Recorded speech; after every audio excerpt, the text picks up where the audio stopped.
do you think that the importance of being able to authentically showcase these really critical skills has the importance increased with COVID, in your opinion?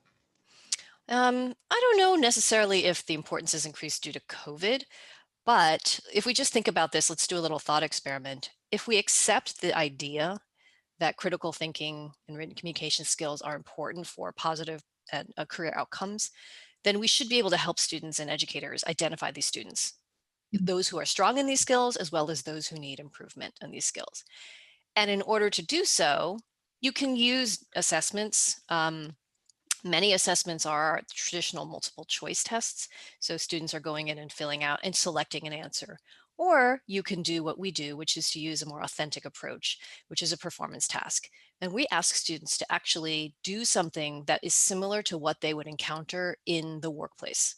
So for example, CAE's assessments present students with an issue that they would need to make some kind of decision.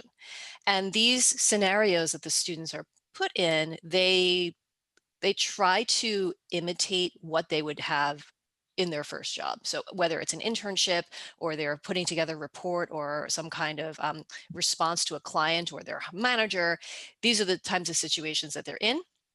And we ask them to make a decision, and then they're asked to review the evidence that's presented in a document library. So we give them all the information that they need in order to come to a conclusion. And they're presented with multiple or both sides of the issue. So it's not just like there's one correct answer, which is what makes CAE's assessments very unique. Just like in the real world, there isn't always just one correct answer. You can have multiple approaches. What we measure students on is how well they can articulate and support their decision with evidence. And that's the critical thinking piece.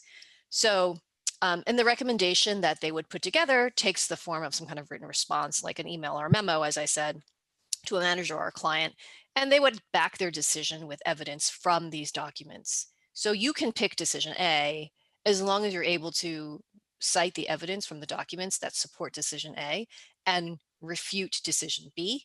Mm. That's how you would do very well. And so Right. there's no Yeah. prior knowledge. And what's also very unique about these assessments is that there's no prior knowledge that's needed. So you could be a STEM major and do very well on a performance task. You could be a humanities major as well. So fields of study do not have any kind of interaction with the topics of these performance tasks.